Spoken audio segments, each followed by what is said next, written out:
Hello students, welcome to D Kumar classes.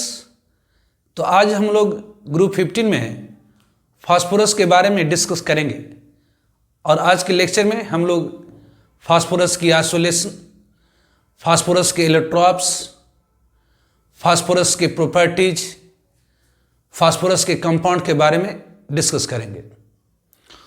तो phosphorus derived है Greek word phos और phero से। फॉस और फेरो से obviously Greek word phos means light, phero मतलब आई कैरी, मतलब वह एलिमेंट जो ग्लो करता हो, लाइट जो ग्लो करता हो डार्क में, दैट इज कॉल्ड फास्फोरस। तो फास्फोरस डिराइव्ड है ग्रीक वर्ड फॉस और फेरो से। फॉस मीन्स ऑब्वियसली लाइट मतलब ग्लो करना, फॉस मतलब ऑब्वियसली लाइट मतलब ग्लो करना, ग्लो और की लाइट, और फेरस मतलब आई कैरिंग, मतलब वह एलिमेंट जो डार्क में ग्लो करता हो उसे हम क्या कहते हैं? तो फास्फोरस कहते हैं। तो फास्फोरस एक रिएक्टिव मेटल है। Phosphorus is highly reactive metal, never found in free state. Phosphorus एक बहुत ही रिएक्टिव मेटल है, ये कभी भी फ्री फॉर्म में नहीं पाया जाता, ये हमेशा कंपाउंड के फॉर्म में पाया जाता है, कंबाइंड स्टेट में पाया जाता है in form of phosphatic rock. तो ऑब्वियसली अकरेंस, तो अकरेंस फास्फोरस एक रिएक्टिव मेटल है, never found in free state, यह हमेशा पाया जाता है कंबाइंड स्टेट में, तो कंपाउंड के फॉर्म में।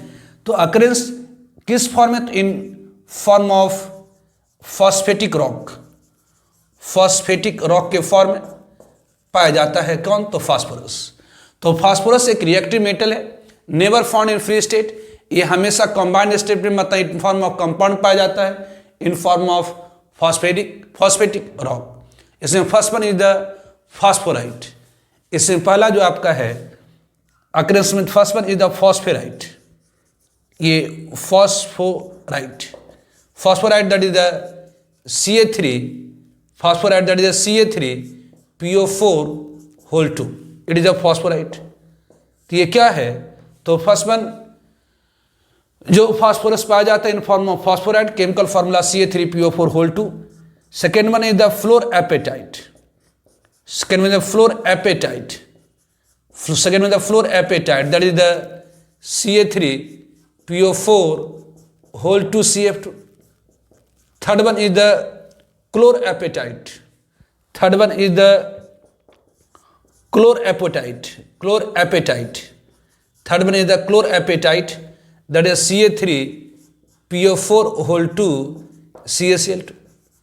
तो फास्फोरस एक रिएक्टिव मेटल है, never found in free state, ये हमेशा कंबाइंड फॉर्म में पाया जाता है in form of compound, in form of phosphatic rock, जैसे phosphorite that is Ca3PO4 whole 2, fluorapatite Ca3PO4 whole 2 CF2, chlorapatite Ca3PO4 whole 2 CaCl2। Now isolation of phosphorus from phosphorite. Now isolation of white phosphorus, जान लीजिए phosphorus के different electrophilic form होते हैं, तो जो isolation होता है फास्फोरस का वो व्हाइट फास्फोरस का। तो isolation of phosphorus from phosphatic rock. तो आइसोलेशन ऑफ फास्फोरस, यहाँ पर फास्फोरस में किस फास्फोरस की? तो ध्यान रखेंगे व्हाइट फास्फोरस की, फ्रॉम फॉस्फेटिक रॉक, या फॉस्फोराइट और कहते हैं बोन एस, यानी हमारे लोग को बोन के अंदर क्या है? तो फास्फोरस है।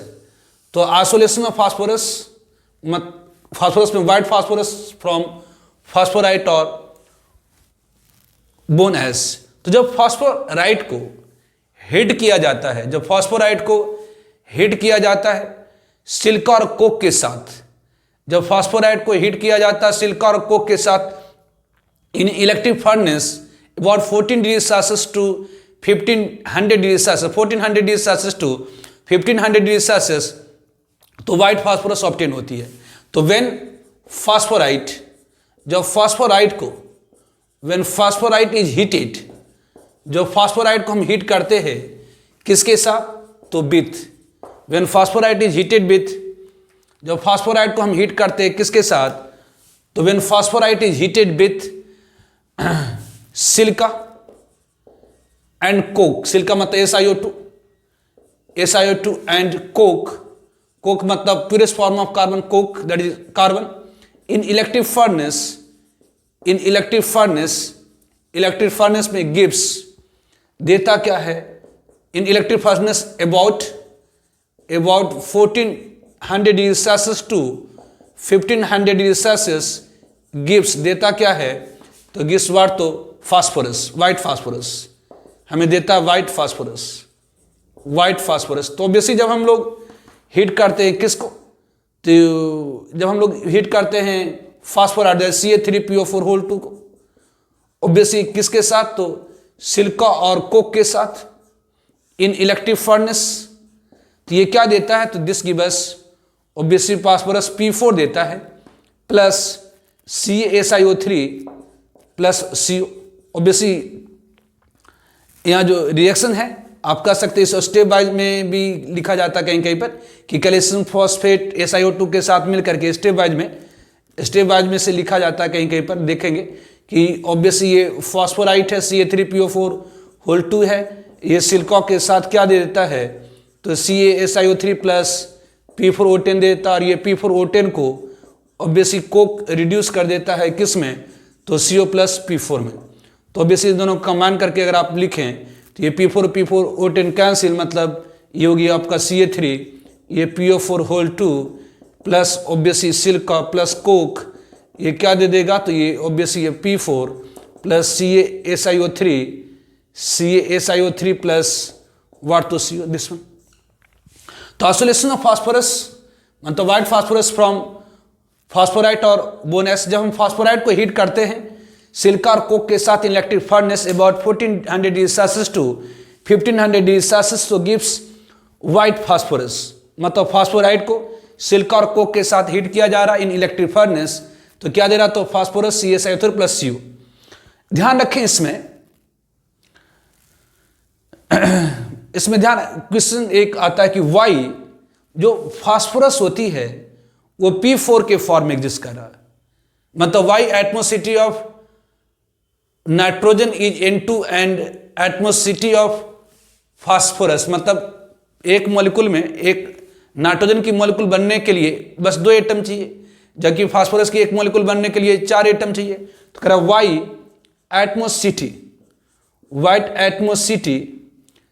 एटमोसिटी of nitrogen is N2 and मतलब 2 एंड फास्फोरस इज P4 मतलब 4। कह रहा क्यों नाइट्रोजन N2 के फॉर्म में पाया जा रहा है और फास्फोरस P4 के फॉर्म में पाया जा रहा है, क्यों नाइट्रोजन N2 के फॉर्म में पाया जा रहा है और फास्फोरस P4 के फॉर्म में, तो ऑब्वियसली इसकी आंसर है कि small size, due to small size of nitrogen, जानते हैं आप नाइट्रोजन की एटॉमिक नंबर 7 कॉन्फिगरेशन 1s2 तो ऑब्वियसली 2p ऑर्बिटल की साइज छोटी होने से, तो due to small size of nitrogen की स्मॉल साइज होने से उसमें एक्सल ओवरलैपिंग भी होती है और लैटरल ओवरलैपिंग, मतलब पाई बॉन्ड फॉर्म हो सकता है। तो due to small size of nitrogen axial as well as lateral overlapping take place, lateral overlapping take place. तो ऑब्वियसली N2 में क्या होती है, तो एक्सल के अलावा लैटरल ओवरलैपिंग भी होती है। N2 में क्या होती है, तो एक्सल के अलावा लैटरल ओवरलैपिंग भी होती है। तो N2 में एक्सल के अलावा लैटरल भी होती है, मतलब पाई बॉन्ड फॉर्म हो जाती है। इस कारण से pi bond get formed, pi bond क्या होती है, तो फॉर्म्ड होती है, फॉर्म होती है, hence exist as what N2, मतलब N2 मतलब नाइट्रोजन के बीच में पाई बॉन्ड फॉर्म हो जाता है। जबकि P4 में तो due to large size of phosphorus की लार्ज साइज होने के कारण फास्फोरस की लार्ज साइज होने के कारण फास्फोरस के बीच में एक्सल ओवरलैपिंग तो होती है, लेकिन लैटरल ओवरलैपिंग नहीं हो सकती। फास्फोरस की atom number 15 configuration 1:2, 2:2, 2p6, 3:2, 3p3। तो यहाँ पर 3p के बीच में एक्सल ओवरलैपिंग तो हो सकती है, लेकिन लैटरल ओवरलैपिंग नहीं हो सकती। इस कारण से फास्फोरस में आप देखेंगे कि सिर्फ सिग्मा 1 बनता है। फास्फोरस के बीच में सिर्फ सिग्मा 1 बन सकता है, कभी भी फास्फोरस के बीच में पाई बॉन्ड आप नहीं देख पाएंगे। ऐसा इसलिए होता है क्योंकि जो 3p ऑर्बिटल की साइज होती है वो लार्ज होता है किससे, तो 2p ऑर्बिटल से। तो 3p के बीच में एक्सल ओवरलैपिंग हो सकती है, लेकिन लैटरल ओवरलैपिंग नहीं हो सकती। तो 3p के बीच में सिर्फ एक्सल हो सकती है, मतलब फास्फोरस में सिर्फ सिग्मा 1 बन सकता है, फास्फोरस के बीच में कभी पाई बॉन्ड नहीं बनता। तो एक क्वेश्चन है कि क्यों एटमोसिटी नाइट्रोजन की 2 होती है और फास्फोरस की 4 होती है। तो उसका कारण ये है कि small size of nitrogen axial as well as lateral overlapping take place, so pi bond form, hence exist as N2।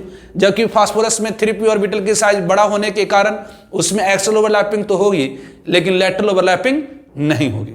इसलिए फास्फोरस P4 के फॉर्म में एग्जिस्ट करता है, मतलब फास्फोरस की एटमोसिटी कितनी होती है, 4 होती है, न कि 2 होती है।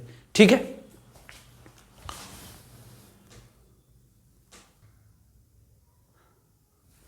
Now electrops of phosphorus. Now electrops of phosphorus. Electrops मतलब अपरूप। Now electrops. Electrops of phosphorus. Phosphorus के इलेक्ट्रॉप्स, फास्फोरस के अपरूप।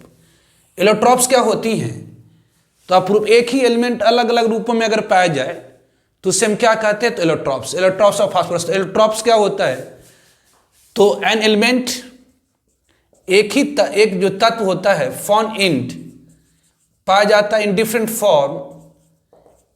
फॉर्म कहलाता क्या, तो कॉल्ड इलेक्ट्रॉप्स। तो फास्फोरस के 3 इंपॉर्टेंट इलेक्ट्रॉप्स हैं।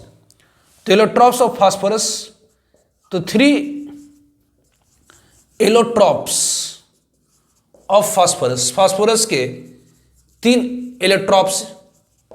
First one is white phosphorus, मतलब वह फास्फोरस जिसकी कलर वाइट है। Second one is the red phosphorus,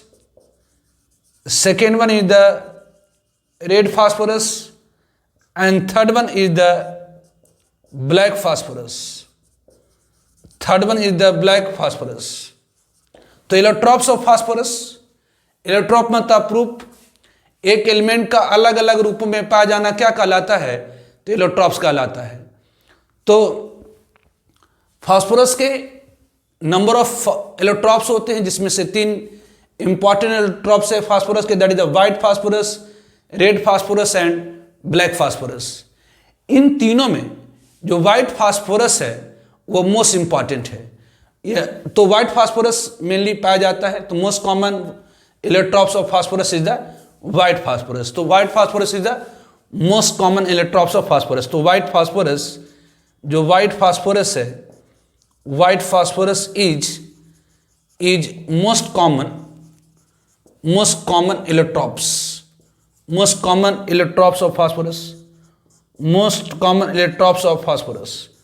तो जो व्हाइट फास्फोरस है वह most common allotropes of phosphorus है। तो इलेक्ट्रॉप्स ऑफ फास्फोरस एक एलिमेंट का अलग अलग रूपों में पाया जाना क्या कहलाता, तो इलेक्ट्रॉप्स कहलाता है। तो 3 allotropes of phosphorus, that is white phosphorus, red phosphorus and black phosphorus. तो व्हाइट फास्फोरस इसमें से most common allotropes of phosphorus है। तो ऑब्वियसली व्हाइट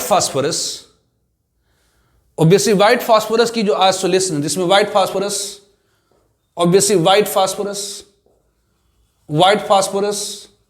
ऑब्वियसली आइसोलेट किया जाता है फ्रॉम बोन एस या कि फॉस्फोराइट। व्हाइट फास्फोरस ऑब्टेन किया जाता है किससे, तो ऑब्टेन फ्रॉम व्हाट, तो फॉस्फोराइट, ऑब्टेन फ्रॉम फॉस्फेराइट और बोन एस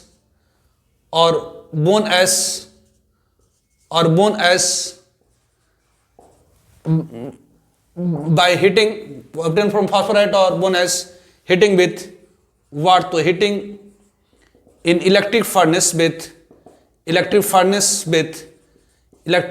with what? तो सिल्का एंड कोक। तो ऑब्वियसली अभी जस्ट आपने देखा कि अगर हम फास्फोराइड को हीट करते हैं किसके साथ? तो सिल्का और कोक के साथ, तो क्या मिलती है इन इलेक्ट्रिक फर्नेस? तो क्या मिलती?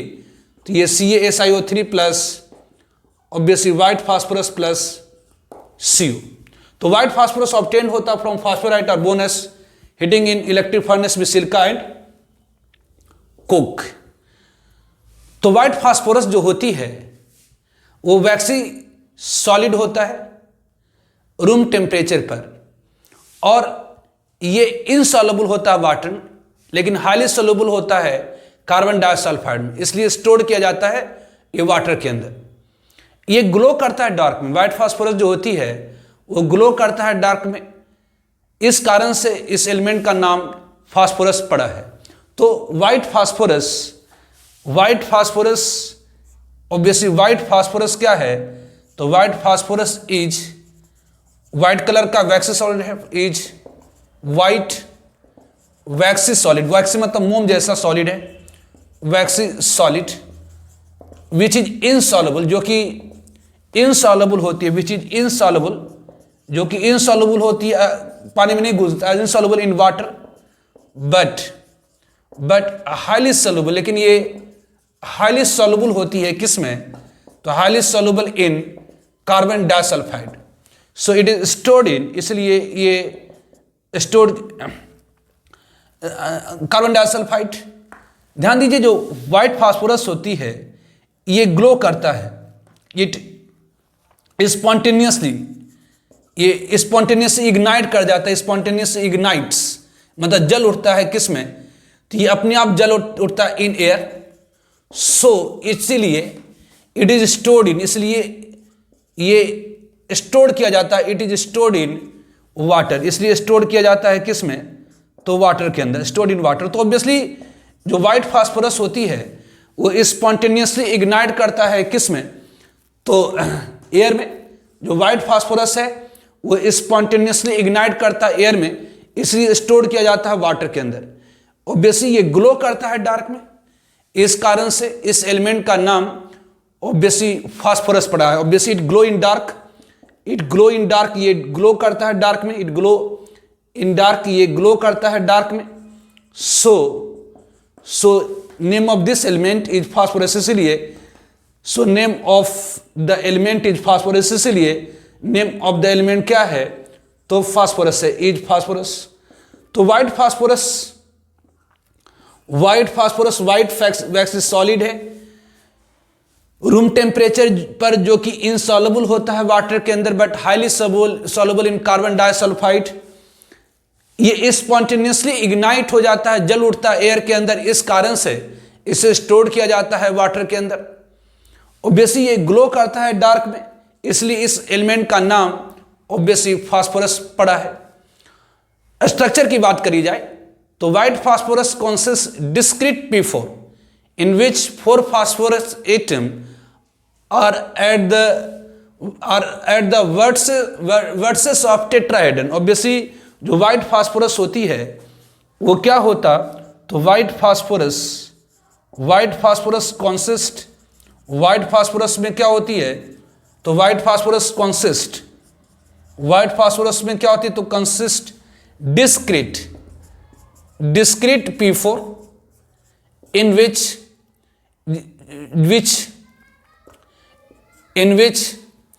जिसमें जो फास्फोरस होता है in which phosphorus is present at, जो फास्फोरस होती है present at vertices of tetrahedron। Obviously जो in which phosphorus present at vertices of tetrahedron and each phosphorus it is bonded to another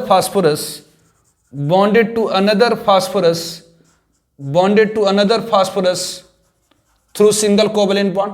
by single covalent bond, by single covalent bond. तो ध्यान रखें, white phosphorus एक white वैक्सी solid है जो कि insoluble होती है वाटर के अंदर, बट हाईली सॉल्युबल होती है कार्बन डाइसल्फाइड में। ये स्पॉन्टेनियसली इग्नाइट करता है एयर में, अपने आप हवा में एयर में जलने लगता है, इस कारण से ये स्टोर किया जाता है वाटर के अंदर। ये ग्लो करता है डार्क में, इसलिए इस एलिमेंट का नाम फास्फोरस पड़ा है। व्हाइट फास्फोरस में डिस्क्रीट मतलब अलग अलग P4 होती है, जिसमें से phosphorus atom in which phosphorus जो होता है प्रेजेंट होता है vertices of tetrahedron, and each phosphorus is bonded to another phosphorus by single covalent bond. कैसे स्ट्रक्चर होती है इसे अपन नेक्स्ट स्लाइड में करते हैं। तो स्ट्रक्चर ऑफ व्हाइट फास्फोरस, जो व्हाइट फास्फोरस की स्ट्रक्चर होती है, स्ट्रक्चर ऑफ व्हाइट फास्फोरस, तो ये डिस्क्रीट P4 होती है जिसमें चारों फास्फोरस एटम होता है at the versus of tetrahedron. ये 4 फास्फोरस है, ये कहां पर at the versus of tetrahedron, जिसमें से प्रत्येक फास्फोरस अदर 3 फास्फोरस से सिंगल कोवलेंट बॉन्ड से बॉन्डेड है। तो ये भी फास्फोरस क्या है, तो अदर फास्फोरस से सिंगल कोवलेंट, ये इससे बॉन्डेड है, ये इससे बॉन्डेड है, ये इससे बॉन्डेड है, ये फास्फोरस इससे सिंगल कोवलेंट बॉन्ड, इससे सिंगल कोवलेंट, इससे कोवलेंट। तो स्ट्रक्चर ऑफ व्हाइट फास्फोरस क्या है, तो डिस्क्रीट P4 है जिसमें चारों phosphorus atom at the versus of tetrahedron है, और प्रत्येक फास्फोरस अदर फास्फोरस से सिंगल कोवलेंट बॉन्ड से बॉन्डेड है। ध्यान दीजिए, इसमें जो PP एंगल होती है, P और P के बीच की ये जो एंगल होती है ये 60 डिग्री होती है। एक बार पूछा जाए के अंदर एंगल जो PP एंगल होती है इसमें वो कितना होता, तो 60 डिग्री होती है। और इसमें 6 PP बॉन्ड होती है, इट कॉन्टेन्स 6 PP बॉन्ड। इसमें कितना PP बॉन्ड होता है, तो 6 PP बॉन्ड। ऑब्वियसली ये फर्स्ट PP बॉन्ड, ये दूसरा फास्फोरस बॉन्ड, ये तीसरा फास्फोरस, ये चौथा फास्फोरस बॉन्ड, ये पांचवा फास्फोरस बॉन्ड, ये छठा, इसमें 6 PP बॉन्ड होती है। और इसमें फास्फोरस जानिए, फास्फोरस 3 कोवलेंट बना है, इसके एक लोन पेयर होगी, एक लोन पेयर होगी, एक लोन पेयर होगी। तो इसमें फास्फोरस की जो हाइब्रिड स्टेट है, यहाँ पर फास्फोरस की जो हाइब्रिड स्टेट होती है वह number of hybrid of an atom is equal to number of sigma bond form by atom plus number of lone pair. तो फास्फोरस ने 3 सिग्मा बॉन्ड बनाया, इसके पास एक लोन पेयर है। फास्फोरस ने 3 सिग्मा बॉन्ड बनाया, इसके पास एक लोन पेयर, इसलिए इसकी हाइब्रिड स्टेट क्या होगी, तो 3 सिग्मा बॉन्ड एक लोन पेयर, मतलब हाइब्रिड की संख्या 4, मतलब हाइब्रिड स्टेट क्या होगी, तो sp3। इसमें एक बार पूछा था कि फास्फोरस में, इस फास्फोरस के हाइब्रिड स्टेट में कितना % एस है, तो 25% एस है और 75% क्या है, तो P की कैरेक्टर है। Now second allotrope of phosphorus is red phosphorus. Second allotrope of phosphorus is red phosphorus. Second allotrope of phosphorus is red phosphorus. जो दूसरा allotrope है फास्फोरस की, that is the red phosphorus. तो जब white phosphorus को heat किया जाता है, जब व्हाइट फास्फोरस को हम हीट करते हैं about 240 to 250 degree Celsius in inert atmosphere for several days, तो हमें क्या मिलता है, रेड फास्फोरस। तो जो रेड फास्फोरस होती है वह पॉलीमराइज कर जाता है। रेड फास्फोरस जो होती है वो पॉलीमेरिक स्ट्रक्चर में एग्जिस्ट करती है, जिसकी higher melting point, boiling point, density होता है, और ये ज़्यादा स्टेबल होता, ये स्पॉन्टेनियसली इग्नाइट नहीं होता एयर में। तो रेड फास्फोरस कैसे ऑब्टेन होती है, तो व्हेन व्हाइट फास्फोरस जब व्हाइट फास्फोरस को, when white phosphorus is heated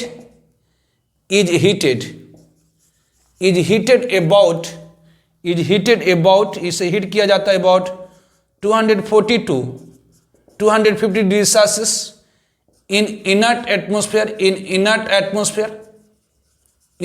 atmosphere for several days।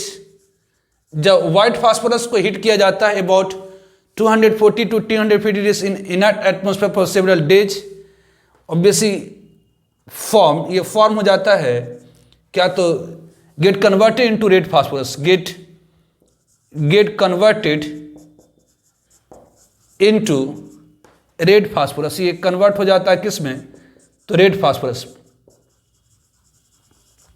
Obviously जो रेड फास्फोरस होती है is polymeric structure. Red phosphorus की जो स्ट्रक्चर होती है वो पॉलीमेरिक स्ट्रक्चर होती है।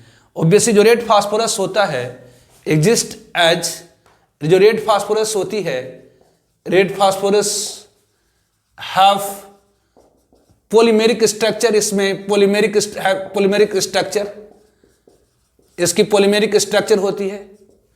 Whose melting and boiling, whose melting point boiling point density obviously is higher than higher होती है, इज हायर देन व्हाट, तो white phosphorus, higher than white phosphorus. तो ऑब्वियसली जब हम वाइट फास्फोरस को हीट करते हैं about 240 to 250 degree Celsius in inert atmosphere for several days, तो हमें क्या मिलता है, तो रेड फास्फोरस। रेड फास्फोरस जो होती है वो पॉलीमेरिक स्ट्रक्चर में एग्जिस्ट करती है, जिसकी melting point boiling point density higher होती है वाइट फास्फोरस। तो ऑब्वियसली ऐसे वाइट फास्फोरस क्या था, तो डिस्क्रीट P4 थी, ये वाइट फास्फोरस है। ऑब्वियसली ये चारों at the versus of tetrahedron, प्रत्येक फास्फोरस अदर 3 फास्फोरस से बॉन्डेड था। अब ऑब्वियसली ये इस तरह से डिस्क्रीट P4 थी, ये आपका क्या तो ये आपका हो गया क्या, तो ये वाइट फास्फोरस हो गई, ये डिस्क्रीट P4 में थी। ये ऑब्वियसली ये वाइट फास्फोरस थी, ये क्या है, तो ये डिस्क्रीट P4 में है, ये वाइट फास्फोरस है, ये डिस्क्रीट P4 में थी। तो जब हम वाइट फास्फोरस को हीट करते हैं in about 240 to 250 degree Celsius in an atmosphere, तो ये क्या होती है, तो ये जो बॉन्ड है, ये जो आपका बॉन्ड है, ये जो आपका यहाँ पर ऑब्वियसली ये PP के बीच में जो बॉन्ड थी वो ब्रेकअप कर जाती है और ये पॉलीमराइज कर जाता है, ये ब्रेकअप कर जाती है और ये क्या कर जाता है, पॉलीमराइज कर जाता है। तो it is structure of white phosphorus. तो ये राइट जो रेड सॉरी ये स्ट्रक्चर है किसकी, तो रेड फास्फोरस की। तो रेड फास्फोरस में क्या होती है, तो पॉलीमेरिक स्ट्रक्चर होती है, इसकी melting point boiling point density higher होती है व्हाइट फास्फोरस से। It do not ignite in air spontaneously, ये एयर में स्पॉन्टेनियसली इग्नाइट नहीं करता है, मतलब ये मोर स्टेबल होती है किससे, तो व्हाइट फास्फोरस। तो इट डज नॉट इग्नाइट, ये इट डज नॉट इग्नाइट, ये नहीं इग्नाइट करता है in air, it does not ignite spontaneously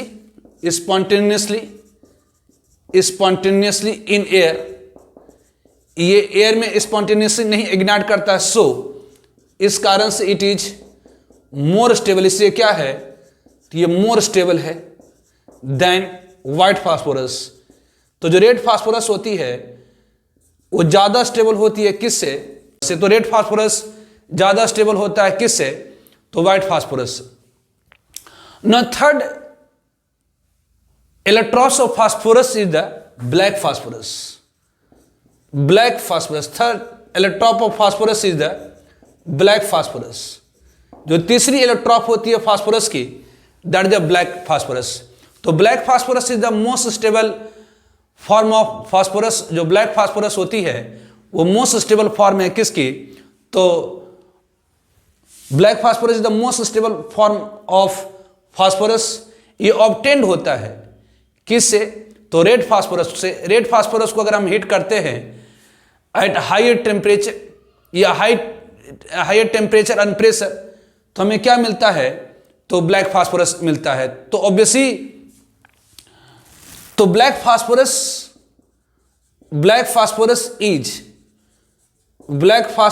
is most stable form, ये मोस्ट स्टेबल फॉर्म होती है, most stable form of phosphorus. ये मोस्ट स्टेबल फॉर्म है फास्फोरस की। ये एग्जिस्ट करती है दो फॉर्म में, एक अल्फा ब्लैक और दूसरा बीटा। ये exist in two form, that is alpha black and beta black.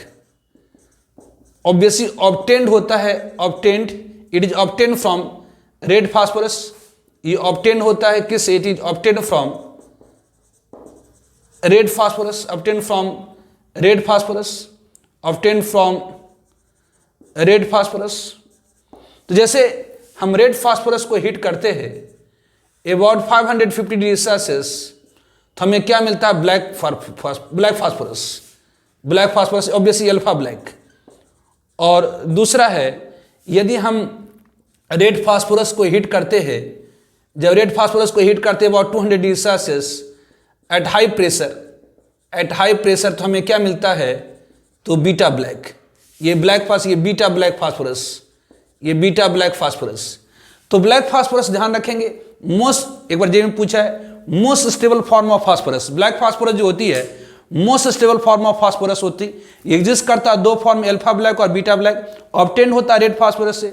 Red phosphorus को अगर हम अबाउट 550 डिग्री सेल्सियस तक हीट करते हैं तो ये हमें ब्लैक फास्फोरस अल्फा ब्लैक देता है। एक्चुअली अल्फा ब्लैक और जो बीटा ब्लैक है वो अल्फा ब्लैक और बीटा ब्लैक एक्चुअली इसके क्रिस्टलाइन स्ट्रक्चर से है। ये एक्चुअली अल्फा ब्लैक और बीटा ब्लैक जो होती है यूनिट सेल पर डिपेंड करता है कि इसकी जनरली जो अल्फा ब्लैक होती है रोम्बिक मोनोक्लिनिक के फॉर्म में एग्जिस्ट करता है।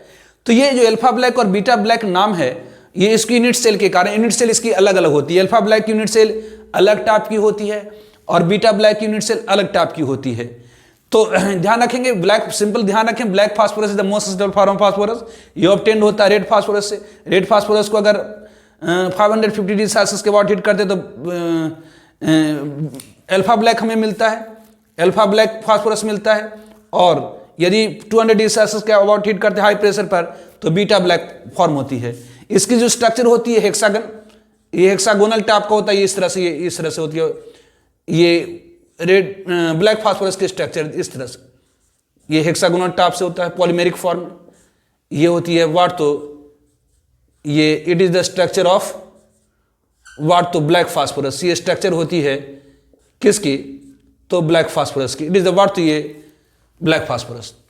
तो electrons of phosphorus, 3 electrons of phosphorus, that is the white phosphorus, red phosphorus and black phosphorus. White phosphorus most common electrons of phosphorus है।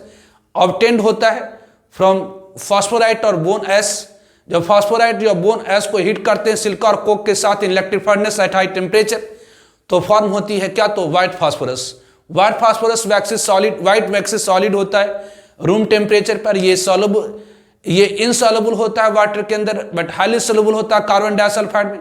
ये स्पॉन्टेनियसली इग्नाइट करता है एयर में, इस कारण से it is stored in water, से water के अंदर स्टोर किया जाता है। ये ग्लो करता है डार्क के अंदर, इसलिए इस एलिमेंट का नाम फास्फोरस पड़ा है। इसकी स्ट्रक्चर डिस्क्रीट P4 में होती है जिसमें जो चारों फास्फोरस होती है वो at the versus of tetrahedron होता है और प्रत्येक फास्फोरस अदर 3 फास्फोरस से सिंगल कोवेलेंट बॉन्ड से बॉन्डेड होता है। ऑब्वियसली इसमें फास्फोरस की हाइब्रिड sp3 है, इसमें 6 pp बॉन्ड होती है और जो pp बॉन्ड एंगल है वो 60 डिग्री की है। रेड फास्फोरस ऑब्टेन होता है व्हाइट फास्फोरस से। जब व्हाइट फास्फोरस को हम लोग हीट करते हैं about 240 to 250 degree Celsius in inert atmosphere for several days तो ये कन्वर्ट हो जाता है रेड फास्फोरस में। रेड फास्फोरस में पॉलीमेरिक स्ट्रक्चर होती है जिसकी melting point, boiling point, density higher होता है देन व्हाइट फास्फोरस। ऑब्वियसली ये स्पॉन्टेनियसली इग्नाइट नहीं करता एयर में, इसे मोर स्टेबल है, ये मोर स्टेबल देन व्हाट, तो व्हाइट फास्फोरस जो रेड फास्फोरस होती है वो मोर स्टेबल होती है व्हाइट फास्फोरस से। Black phosphorus is the thermodynamically most stable form of phosphorus. ये ऑब्टेन्ड होती, ये एग्जिस्ट करता है दो फॉर्म, एक अल्फा ब्लैक और दूसरी बीटा ब्लैक में। ये ऑब्टेन्ड होता है किससे? तो रेड फास्फोरस से। रेड फास्फोरस को अगर हम 550 डिग्री सेल्सियस के आसपास हीट करते हैं तो अल्फा ब्लैक, और इसे 200 डिग्री सेल्सियस पर हीट करते हैं रेड फास्फोरस को हाई प्रेशर तो बीटा ब्लैक। ये अल्फा ब्लैक और beta black mono unit cell के आधार पर है। अल्फा ब्लैक की यूनिट सेल अलग टाइप की होती है, बीटा ब्लैक की यूनिट सेल अलग टाइप की होती है और इसमें हेक्सागोन पॉलीमेरिक स्ट्रक्चर होती है। ये किसकी? तो ब्लैक फास्फोरस की। ठीक है,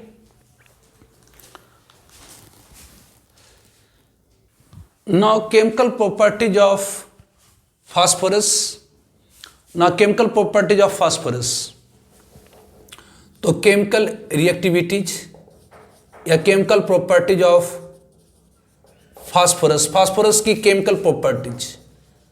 तो chemical properties of phosphorus, phosphorus की केमिकल प्रॉपर्टीज। तो first one, reaction of phosphorus with O2, reaction of phosphorus with O2। तो ध्यान रखें, जो फास्फोरस होता है वो स्पॉन्टेनियसली इग्नाइट कर जाता है इन एयर और देता क्या, तो P4O10। स्पॉन्टेनियस इग्निशन इसलिए हो जाती है क्योंकि आपने स्ट्रक्चर में देखा व्हाइट फास्फोरस में कि एक फास्फोरस दूसरे फास्फोरस से सिंगल कोवलेंट बॉन्ड से बॉन्डेड है और ये जो एंगल है वो 60 डिग्री है। मतलब एंगल में फास्फोरस एंगल में क्या होती है, तो स्ट्रेन होती है। इस कारण से ये फास्फोरस तुरंत इग्नाइट कर जाता है एयर में और देता है क्या, तो P4O10। तो व्हाइट फास्फोरस स्पॉन्टेनियसली इग्नाइट कर जाता है एयर में और ये क्या देता है, तो P4O10 देता है।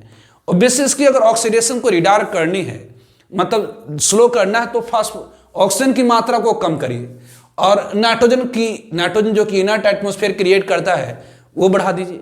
तो बेसिक अगर फॉर कंट्रोल ऑक्सीडेशन के लिए अगर हम फास्फोरस को, यदि हम लोग फास्फोरस के ऑक्सीजन के साथ रिएक्शन कराते हैं, फास्फोरस को एयर में ले जाते हैं, लेकिन यहाँ पर ऑक्सीडेशन को रिटार्ड करने के लिए N2 का प्रेजेंस लेते हैं, तो basic in presence of N2 के प्रेजेंस में जो फास्फोरस है वो P4O6 देती है। तो ध्यान रखेंगे, इन प्रेजेंस ऑफ N2 के प्रेजेंस में ऑब्वियसली जो फास्फोरस होता है वो P4O6 देता है। तो ध्यान रखें, नोट वजह में पूछा था, नोट ध्यान रखें, N2 पहले P4 ऑक्सीजन से कंबाइन करके P4O6 देता है और अगर आपने ऑक्सीजन एक्सेस में ले रखी तो P4O6 ऑक्सीडाइज होकर के P4O10 में चला जाएगा। तो इसलिए N2 का हम यूज कर दें तो N2 क्या करता है, तो रिटार्ड करता है, फर्दर ऑक्सीडेशन ऑफ व्हाट, तो P4O6। तो ध्यान दीजिए, फास्फोरस पहले ऑक्सीजन से कंबाइन करके P4O6 देता है और यदि आपने एक्सेस में ऑक्सीजन ले लिया, एक्सेस में एयर ले लिया है, तो जो P4O6 है वो ऑक्सीडाइज करके किस में चला जाएगा, तो P4O10 में। इसलिए यदि आप कंट्रोल ऑक्सीडेशन कराना चाहते हैं तो फास्फोरस को ऑक्सीडेशन कराइए किसके साथ, तो ऑक्सीजन के साथ in presence of N2।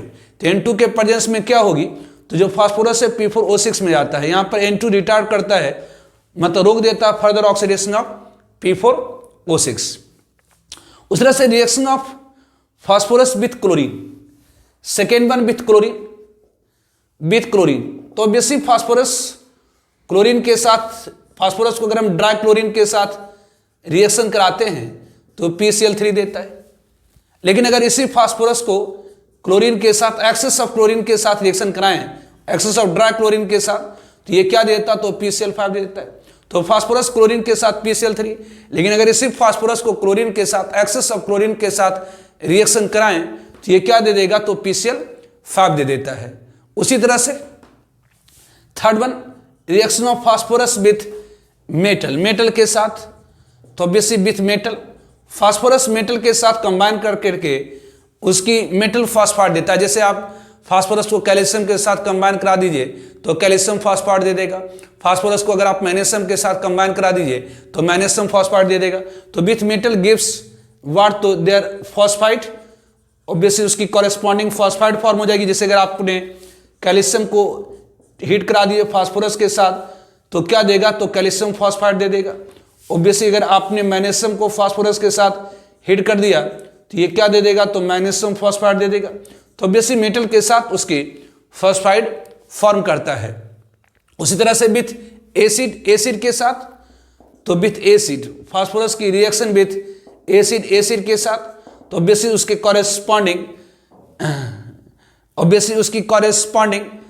Corresponding acid form कर देगा। जैसे अगर फास्फोरस को HNO3 के साथ, HNO3 के साथ अगर हम एसिड के साथ रिएक्शन कराएं फास्फोरस को, जिससे फास्फोरस को HNO3 के साथ रिएक्शन कराएं तो क्या दे देगा, तो एसिड दे देगा, मतलब H3PO4 orthophosphoric acid plus NO2 plus H2O दे देता है। उस तरह से अगर हम फास्फोरस को ट्रीट करा दें किसके साथ, तो सल्फ्यूरिक एसिड के साथ, तो अगर हम लोग फास्फोरस को H2SO4 के साथ ट्रीट करा दें तो ये भी क्या दे देगा, तो H3PO4, obviously with acid gives H3PO4 orthophosphoric acid देता है। तो अगर हम लोग फास्फोरस को H2SO4 के साथ ट्रीट करा दें तो H2SO4 के साथ ट्रीट करा दें तो ये क्या दे देगा, तो H3PO4 plus SO2 plus H2O दे देगा। तो एसिड के साथ ऑब्वियसली फास्फोरस को अगर HNO3 के साथ ट्रीट करा रहे हैं तो H3PO4, NO2 प्लस H2O, अगर हम फास्फोरस को H2SO4 के साथ ट्रीट करा रहे हैं तो ये क्या दे रहा, तो H3PO4 और plus SO2 plus obviously H2O। उसी तरह से विथ, ध्यान दीजिए, reaction of phosphorus with caustic soda with NaOH के साथ। तो ये बड़ा इंपॉर्टेंट रिएक्शन, जब हम व्हाइट फास्फोरस को ट्रीट कराते हैं, ये बड़ा इंपॉर्टेंट रिएक्शन है, एक डिस्प्रोपोर्शनेशन रिएक्शन एक्चुअली। यदि हम फास्फोरस को ट्रीट कराते हैं कॉस्टिक सोडा के साथ इन प्रेजेंस ऑफ वाटर, तो ये क्या देता है, तो ये फॉस्फिन देता है। ध्यान रखिए, फॉस्फिन देता है। ये क्या देता, तो फॉस्फिन, ये फॉस्फिन देता है, PH3 देता है। ध्यान दीजिएगा, अगर हम व्हाइट फास्फोरस को ट्रीट कराते हैं कॉस्टिक सोडा के साथ तो ये फॉस्फिन प्लस ऑब्वियसली सोडियम हाइपोफॉस्फाइड मतलब NaH2PO2 देता है, NaH2PO2। यहाँ पर ऑब्वियसली +1, ये -4, ये +2, ये क्या, तो +1 है। तो यहाँ पर +3, ये -3 है। तो यहाँ फास्फोरस का 0 है, मतलब यहाँ पर फास्फोरस की ऑक्सीडेशन स्टेट बढ़ भी रही है और घट भी रही है, मतलब फास्फोरस की ऑक्सीडेशन भी हो रही है, फास्फोरस की रिडक्शन भी हो रही है। एक एग्जांपल है डिस्प्रोपोर्शनेशन रिएक्शन का। डिस्प्रोपोर्शनेशन रिएक्शन क्या होती है, तो एक ऐसी रेडॉक्स रिएक्शन जिसमें एक ही एलिमेंट की कुछ एटम की ऑक्सीडेशन होगी और कुछ की रिडक्शन होगी, that is called disproportionation reaction. तो ध्यान रखें, अगर हम फास्फोरस को कॉस्टिक सोडा के साथ ट्रीट कराते हैं तो क्या देता है, तो this give us phosphine plus sodium hypophosphite, ये सोडियम हाइपोफॉस्फाइड देता है।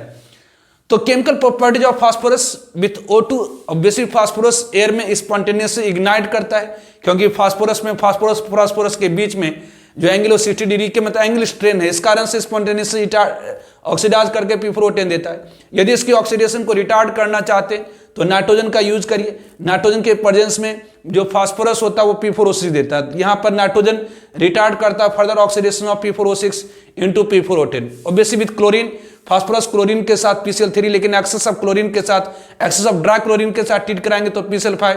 विथ मेटल, कैल्शियम फास्फोरस के साथ कैल्शियम फॉस्फाइड, मैग्नीशियम के साथ मैग्नीशियम फॉस्फाइड। विथ एसिड, ये क्या देता है, तो फास्फोरस HNO3 के साथ orthophosphoric acid NO2 plus H2O, phosphorus H2SO4 के साथ H3PO4 SO2 प्लस H2O देता है। With caustic soda, phosphorus caustic soda solution के साथ ट्रीट करता तो देता है फॉस्फिन एंड सोडियम हाइपोफॉस्फाइड। एक डिस्प्रोपोर्शनेशन रिएक्शन है, ठीक है। Now compounds of phosphorus, phosphorus के कंपाउंड्स।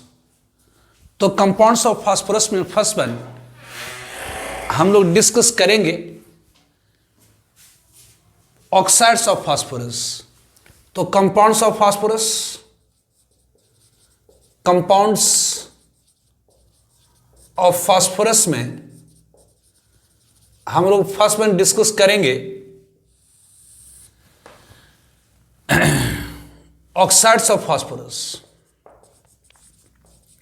फास्फोरस के ऑक्साइड्स। तो first one is P4O6, tetra phosphorus hexaoxide, P4O6। तो P4O6 ऑब्टेन होती है, प्रिपरेशन कैसे होता है, तो जब फास्फोरस को when phosphorus is treated with, जब फास्फोरस को हम लोग ट्रीट करते हैं limited supply of air, with limited supply of air और इन प्रेजेंस ऑफ N2 और इन प्रेजेंस ऑफ N2 या N2 के प्रेजेंस में, तो ये देता क्या, तो दिस गिव्स, देता है क्या, तो गिव्स P4O6, ये हमें P4O6 देता है। मतलब ये फास्फोरस है, अगर लिमिटेड ऑक्सीजन आप लें तो ये क्या देगा, तो P4O6। ये अगर फास्फोरस को अपने ऑक्सीजन के साथ ट्रीट कराया है इन प्रेजेंस ऑफ N2 तो ये क्या दे देगा, P4O6। Obviously presence of N2 क्या करता है, तो रिटार्ड कर देता फर्दर ऑक्सीडेशन ऑफ P4O6। तो N2 के प्रेजेंस में P4O6 की जो ऑक्सीडेशन है वो रिटार्ड हो जाती है, रुक जाती है।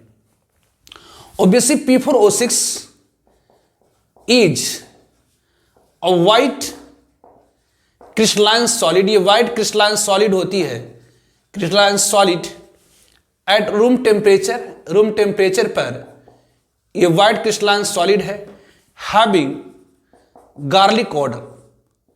इसकी जो सुगंध होती है वो लहसुन जैसी होती है। तो P4O6 is a white crystalline solid at room temperature. P4O6 एक वाइट क्रिस्टलाइन सॉलिड होती है रूम टेम्परेचर पर, जिसकी सुगंध गार्लिक ऑर्डर में होती है। It is highly soluble in water, it is soluble in water. ये बड़ा ही सॉल्युबल होता है वाटर के अंदर, it is soluble in water. तो ध्यान रखें, जब P4O6 वाटर में डिजॉल्व होता है तो ये देता है H3PO3, that is a phosphorus acid. This give us H3PO3, that is a phosphorus acid. ये देता फास्फोरस एसिड। तो ऑब्वियसली P4O6 वाटर में डिजॉल्व होने के बाद H3PO3 देता है। Structure of P4O6, structure of P4O6 की जो स्ट्रक्चर होती है जस्ट लाइक P4, जिसमें यहाँ प्रत्येक PP के बॉन्ड बीच में, यहाँ प्रत्येक PP के बीच में एक ऑक्सीजन आ जाता है, मतलब यहाँ POP होती है, इसमें 6 POP बॉन्ड होती है। इसमें क्या होती है तो 6 POP बॉन्ड, ये POP, ये POP, ऑब्वियसली ये POP, ऑब्वियसली ये POP। तो ऑब्वियसली P4O6 में 6 POP बॉन्ड होती है। तो स्ट्रक्चर ऑफ P4O6 में क्या है तो 6 POP बॉन्ड है। इस प्रत्येक फास्फोरस के पास एक लोन पेयर भी होती है, ये लोन पेयर होती है, ये लोन पेयर होती है। तो कंपाउंड्स ऑफ फास्फोरस में फर्स्ट वन P4O6 प्रिपरेशन। जब फास्फोरस को ट्रीट करते हैं लिमिटेड सप्लाई ऑफ एयर के साथ तो ये स्पॉन्टेनियसली इग्नाइट करके P4O6 दे देगा, या फास्फोरस को आप ऑक्सीजन के साथ ट्रीट कराइए इन प्रेजेंस ऑफ N2 तो क्या देगा P4O6। N2 की presence further oxidation of P4O6 को रोक देता है। P4O6 एक वाइट क्रिस्टलाइन सॉलिड होती है रूम टेम्परेचर पर, जिसकी गार्लिक ऑर्डर है। ये हाईली सॉल्युबल इन वाटर होता है, वाटर में घुलने के बाद ये फास्फोरस एसिड देता है। Structure of P4O6। Now second compound of phosphorus से P4O10, that is the tetra phosphorus deca oxide. तो second compound of phosphorus is P4O10, that is the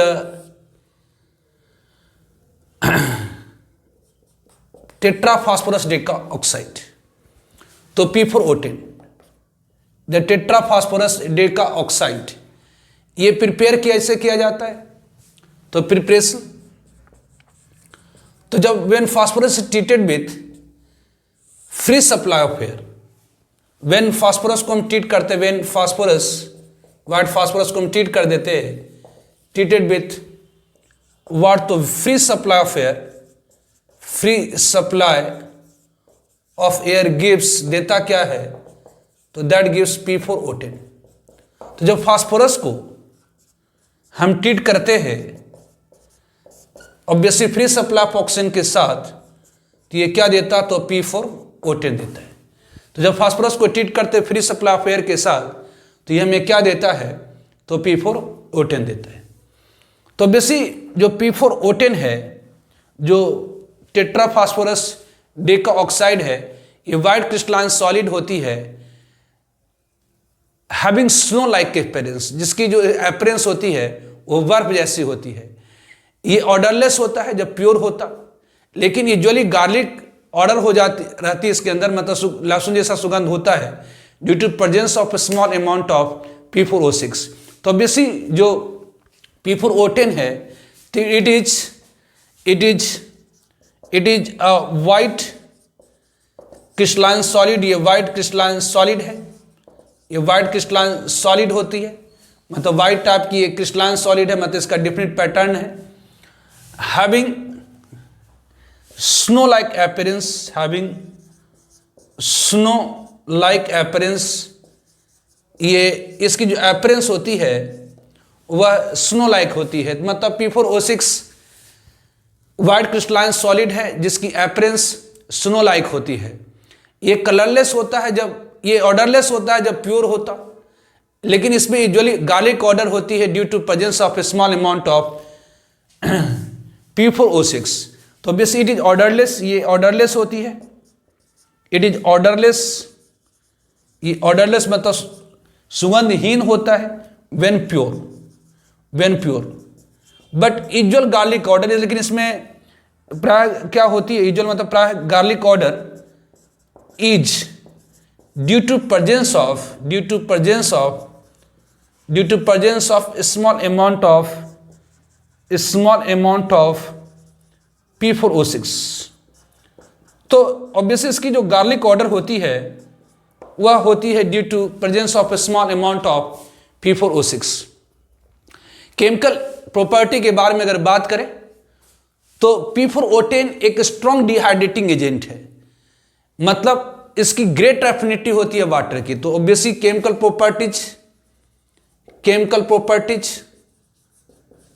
properties obviously ध्यान रखें, जो P4O10 होती है P4O10 have great affinity of water। इसके अंदर great affinity है वाटर की, मतलब वाटर मॉलिक्यूल को एब्जॉर्ब करने की टेंडेंसी होती है। सो इसीलिए इट इज यूजुअली मतलब प्रायः यूज्ड एज डिहाइड्रेटिंग एजेंट, इसलिए ये प्रायः यूज होती है डिहाइड्रेटिंग एजेंट की तरह। तो ऑब्वियसली जो P4O10 है उसमें ग्रेट एफिनिटी होती है वाटर की, इसलिए ये यूजुअली यूज होती है डिहाइड्रेटिंग एजेंट। मतलब जो P4O10 है वो वाटर को एब्जॉर्ब कर लेने के बाद ये किस में कन्वर्ट हो जाता है, तो H3PO4, that is orthophosphoric acid. तो ऑब्वियसली P4O10 के अंदर ग्रेट एफिनिटी ऑफ वाटर होती है, इस कारण से ये वाटर मॉलिक्यूल को एब्जॉर्ब कर लेता है और H3PO4 में कन्वर्ट हो जाता। नाउ सेकेंड वन, P4O10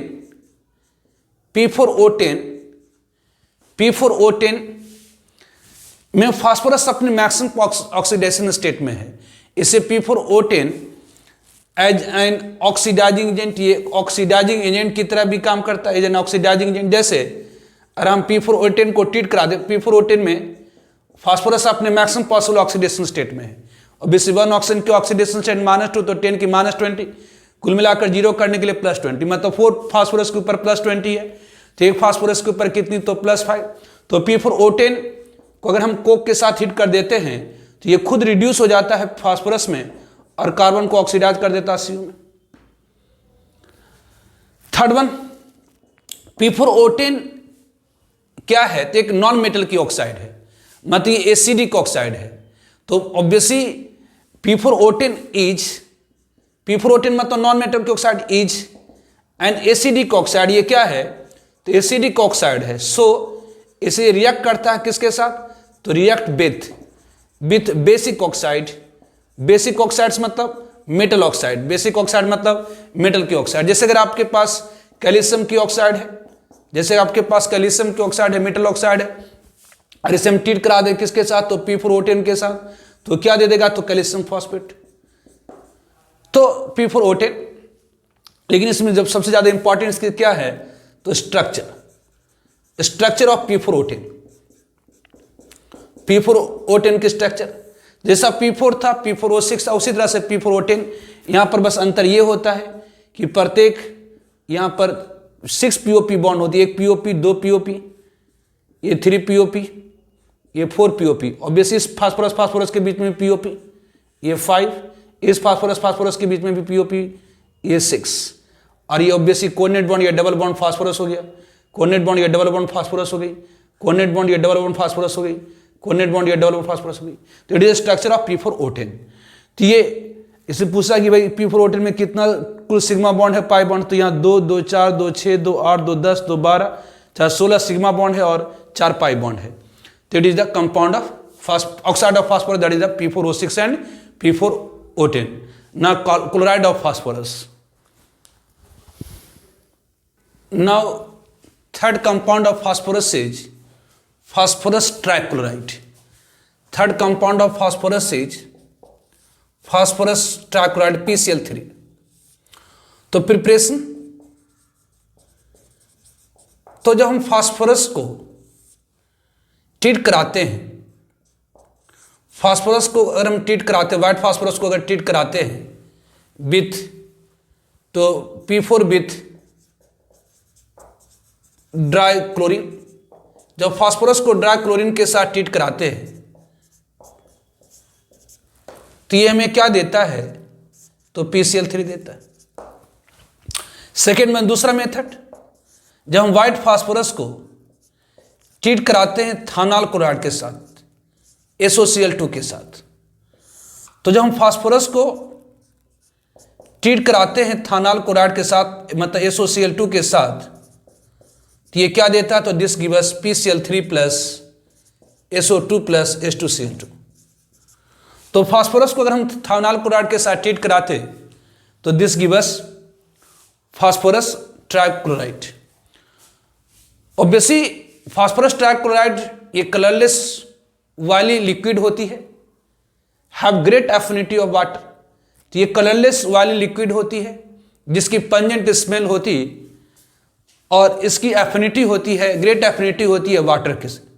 तो ध्यान रखें जो PCl3 है, फास्फोरस ट्राइक्लोराइड इज कलरलेस वाली liquid at room temperature, at room temperature have pungent, मतलब तीखी pungent smell। obviously it have great affinity of water, ये इसके अंदर वाटर की ग्रेट एफिनिटी होती है, ये वाटर में डिजॉल्व होने के बाद देता है फास्फोरस एसिड एंड HCl। तो PCl3 have great affinity of water, PCl3 have great affinity of water, इसमें वाटर की ग्रेट एफिनिटी होती है, have great affinity of water, react violently, ये रिएक्ट करता है बहुत तेजी से, रिएक्ट वायलेंटली,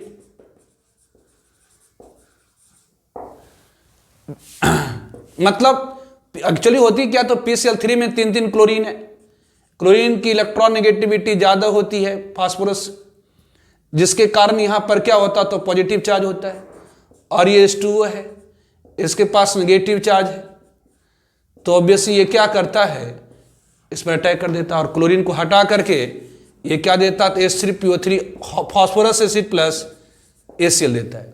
तो PCl3 की ग्रेट एफिनिटी होती है वाटर की, ये वायलेंटली रिएक्ट करता है वाटर के साथ और देता है फास्फोरस एसिड और HCl। Obviously PCl3 react with organic compound containing OH group.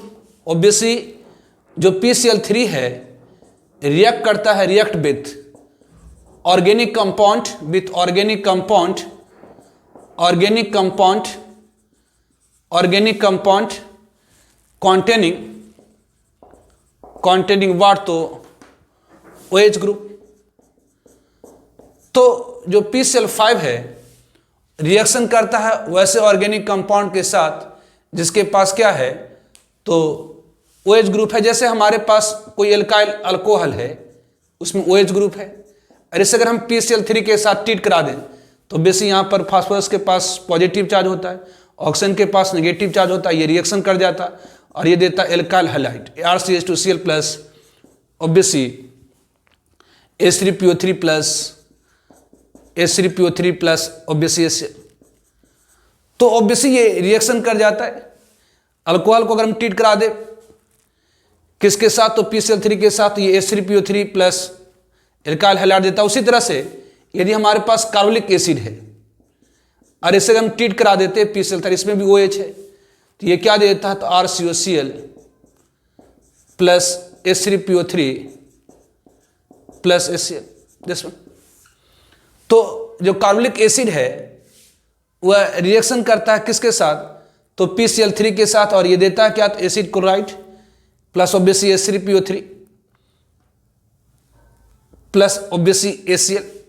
तो जो PCl3 है वह उसके अंदर ग्रेट एफिनिटी होती है वाटर की, इस कारण से ये रिएक्शन करता है किसके साथ, तो वैसे कंपाउंड रिएक्शन करता है किसके साथ, वाटर के साथ। PCl3 ऑर्गेनिक कंपाउंड के साथ रिएक्शन करता है और ये अल्कोहल कि जैसे अल्कोहल में OH है, PCl3 के साथ रिएक्शन करने के बाद alkyl chloride plus H3PO3 plus HCl भी फॉर्म होती है, लेकिन फिर HCl अल्कोहल से रिएक्शन कर जाता है। यहाँ भी ऑब्वियसली HCl फॉर्म होती है, लेकिन वो फिर वैसे रिएक्शन करके ये एसिड क्लोराइड में कन्वर्ट हुआ था। तो PCl3 प्रिपरेशन पहला क्लोरीन के साथ, ड्राई क्लोरीन के साथ PCl3, थानाल क्लोराइड के साथ PCl3 plus SO2 plus H2Cl2। PCl3 colourless वाली लिक्विड होती है, रूम टेम्परेचर, इसकी पंजेंट स्मेल होती है, इसकी ग्रेट एफिनिटी होती है वाटर की, क्योंकि यहाँ पॉजिटिव ज़्यादा रिएक्शन करता है। ये ऑर्गेनिक कंपाउंड के साथ जिसमें OH ग्रुप है, जैसे अल्कोहल को अगर आप हाइलाइट में कन्वर्ट करना है तो PCl3 के साथ रिएक्शन कराए, अगर कार्बोनिक एसिड को एसाइल क्लोराइड में कन्वर्ट करना है तो PCl3 के साथ रिएक्शन करा दीजिए। स्ट्रक्चर ऑफ PCl3, अगर आप वेस्पर थ्योरी से जाएं तो PCl3 में फास्फोरस की जो हाइब्रिड स्टेट आएंगी वो sp3 आएंगी, लेकिन यहाँ पर क्या है, तो फास्फोरस के पास एक लोन पेयर होती है। तो आपने पढ़ा कि अगर किसी कंपाउंड में सेंट्रल एटम की हाइब्रिड स्टेट अगर sp3 है, कोई लोन पेयर नहीं, तो तब तो टेट्राहेड्रल स्ट्रक्चर होगी। अगर एक लोन पेयर आ गया तो उसकी शेप क्या हो जाएंगी, तो पिरामिडल हो जाएंगी। उसकी शेप क्या हो जाएंगी, तो पिरामिडल हो जाती है। तो ऑब्वियसली इसकी शेप क्या हो जाएंगी, तो पिरामिडल है।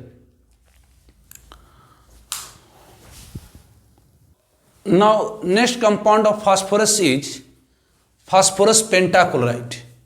Next compound of phosphorus is phosphorus pentachloride, that is PCl5. तो प्रिपरेशन ऑफ फास्फोरस पेंटाक्लोराइड, तो फर्स्ट वन, जब हम व्हाइट फास्फोरस को ट्रीट कराते हैं एक्सेस ऑफ डाइक्लोरीन के साथ, तो preparation of PCl5 by treatment of P4 with excess of dichlorine, excess of dichlorine, मतलब अगर हम व्हाइट फास्फोरस को ट्रीट कराते हैं किसके साथ, तो एक्सेस ऑफ डाइक्लोरीन के साथ, तो ये हमें क्या देता है, तो PCl5 देता है। सेकेंड वन, यदि हम व्हाइट फास्फोरस को ट्रीट कराते हैं सल्फ्यूराइल क्लोराइड के साथ, obviously P4 with sulfuryl chloride, SO2Cl2, that is called sulfuryl chloride।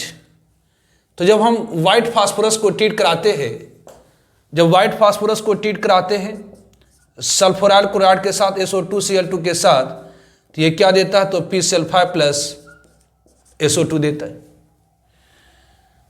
Now properties, तो जो PCl5 है येलोइश वाइट पाउडर है रूम टेम्परेचर पर, obviously it is a yellowish white powder at room temperature. It has great affinity of water, इसकी बहुत ज़्यादा affinity होती है वाटर की। तो ऑब्वियसली तो PCl5, जो PCl5 है it is yellowish white crystalline solid white powder होती है एट रूम टेम्परेचर पर। It have great affinity of water. इसमें PCl5 में भी क्या होती है, तो फास्फोरस से 5 क्लोरीन डायरेक्टली बॉन्डेड है, इस कारण से इसमें भी ग्रेट एफिनिटी ऑफ वाटर होती है। Obviously PCl5 have great affinity of water, इसमें भी great affinity of water. React violently, ये रिएक्ट करता है क्या, तो वायलेंटली, रिएक्ट वायलेंटली। मतलब ऑब्वियसली अगर हमारे पास फास्फोरस, आप जानते हैं अगर ये हमारे पास फास्फोरस है तो ऑब्वियसली यहां पर फास्फोरस डायरेक्टली अटैच है क्लोरीन से, तो क्लोरीन की इलेक्ट्रॉन नेगेटिविटी ज्यादा होती है, जिसके पास कारण क्लोरीन के ऊपर नेगेटिव चार्ज, फास्फोरस के ऊपर पॉजिटिव चार्ज। अगर इसे हम वाटर के साथ ट्रीट करा देते हैं, तो ये क्या होता, तो PCl5 H2O से रिएक्शन करने के बाद ये पहले कन्वर्ट होता है POCl3 में, फिर ये कन्वर्ट हो जाता है H3PO4 में। तो ध्यान रखिए देता है H3PO4 प्लस HCl। ध्यान रखें PCl3 H2O से रिएक्शन करके H3PO3 और HCl देता है, जबकि PCl5 H2O से रिएक्शन करने के बाद H3PO4 और HCl देता है। ऑब्वियसली PCl5 रिएक्ट करता है ऑर्गेनिक कंपाउंड जिसके अंदर OH ग्रुप है। PCl5 रिएक्शन करता है, PCl5 रिएक्ट विथ, ये रिएक्शन करता है किसके साथ, तो with organic compound containing OH group, क्योंकि OH ग्रुप मतलब ऑक्सीजन के पास निगेटिव चार्ज। तो जैसे अगर हमारे पास ये RCOOH है, अगर इसे हम PCl5 के साथ ट्रीट करा दें तो ये देता RCOCl plus POCl3 plus ACl दे देता है। उसी तरह से अगर हमारे पास अल्कोहल है, ये RCH2OH है, और इसे अगर हम PCl5 के साथ ट्रीट करा देते हैं तो ये क्या दे देता है, तो RCH2Cl दे देगा प्लस POCl3 प्लस ACl दे देता है। तो PCl5 रिएक्ट करता है वैसे ऑर्गेनिक कंपाउंड के साथ जिसके पास क्या है, OH ग्रुप है। ऑब्वियसली PCl5 को जब हम हीट करते हैं तो ये सब्लिमेट होता है, डिकम्पोज कर जाता है किस में, तो PCl3 प्लस Cl2 में। तो ऑब्वियसली PCl5 इज हीटेड, जब PCl5 गैस को इज हीटेड, जब हीट किया जाता है तो इट सब्लिमेट, ये सब्लिमेट करता है किस में, तो इनटू PCl3 एंड Cl2। मतलब अगर हम PCl5 को हीट करते हैं तो ये ऑब्वियसली एक रिवर्सिबल रिएक्शन देता है, ये PCl3 प्लस ये Cl2 दिस वन।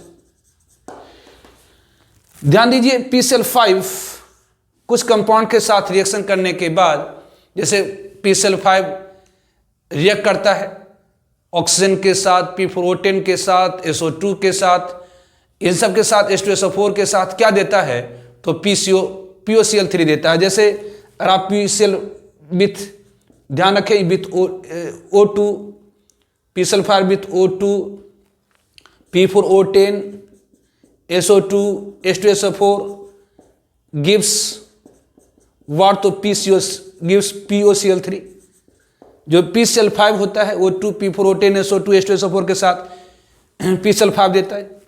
अगर स्ट्रक्चर की बात करी जाए तो ऑब्वियसली अगर वैलेंस सेल इलेक्ट्रॉन पे रिपल्स, तो रिवर्सिबल थ्योरी से PCl5 का अगर हाइब्रिड स्टेट निकालें तो इसका sp3d2 आता है, इसके कारण इसकी शेप क्या होगी, तो ट्राइगोनल बायपिरामिडल।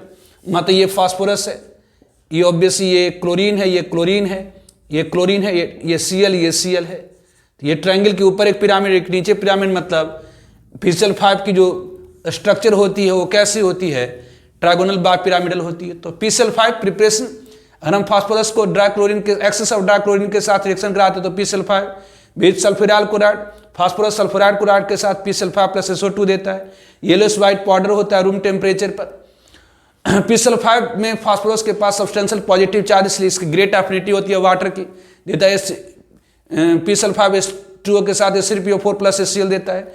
PCl5 रिएक्ट करता है organic compound containing OH group, जैसे कार्बोलिक एसिड है तो उसके साथ, अब आपने पढ़ा है, एसाइल क्लोराइड देता है। अल्कोहल को अगर PCl5 के साथ रिएक्शन कराएगा तो उसकी हैलाइड देगा। PCl5 को अगर हीट करेंगे तो ये सब्लिमेट करता है PCl3 और Cl2 में, with O2, P4O10, SO2, H2SO4 इन सब के साथ क्या देता है, तो POCl3 देता है।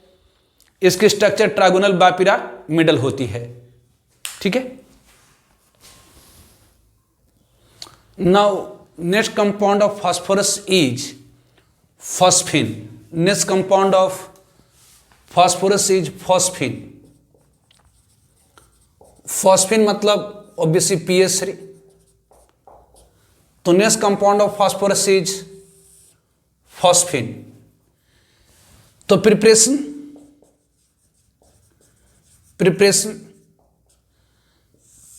तो obviously phosphine laboratory method, lab method. तो जब हम फास्फोरस को,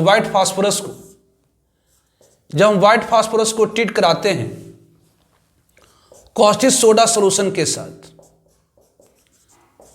जब व्हाइट फास्फोरस को ट्रीट कराते हैं कॉस्टिक सोडा सॉल्यूशन के साथ, तो ये में क्या देता है, तो sodium hypophosphite NaH2PO2 plus PH3, sodium hypophosphite. ये sodium हाइपोफॉस्फाइड phosphide plus PS3।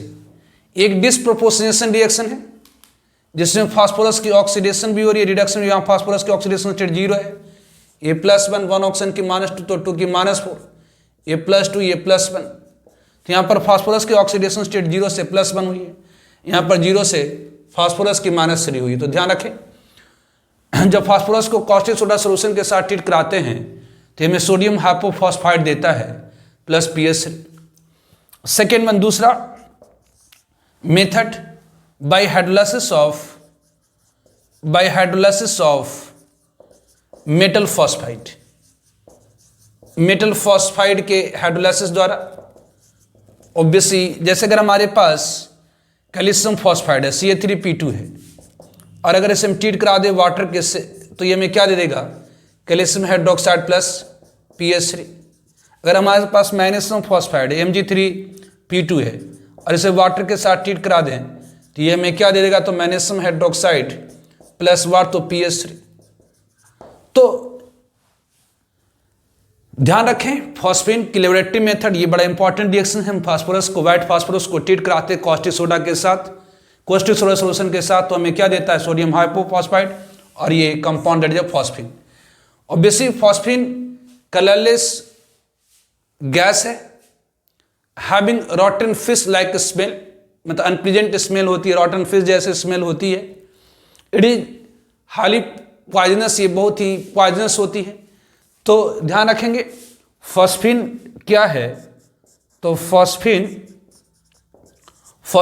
Is colourless gas at room temperature पर कलरलेस गैस होती है, हैविंग व्हाट, तो रॉटन fish like smell.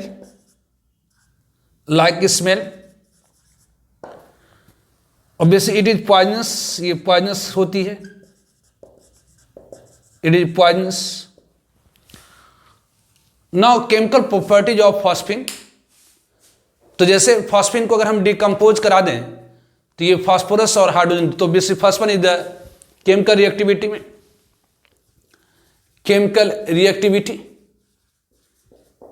Reactivity of phosphine.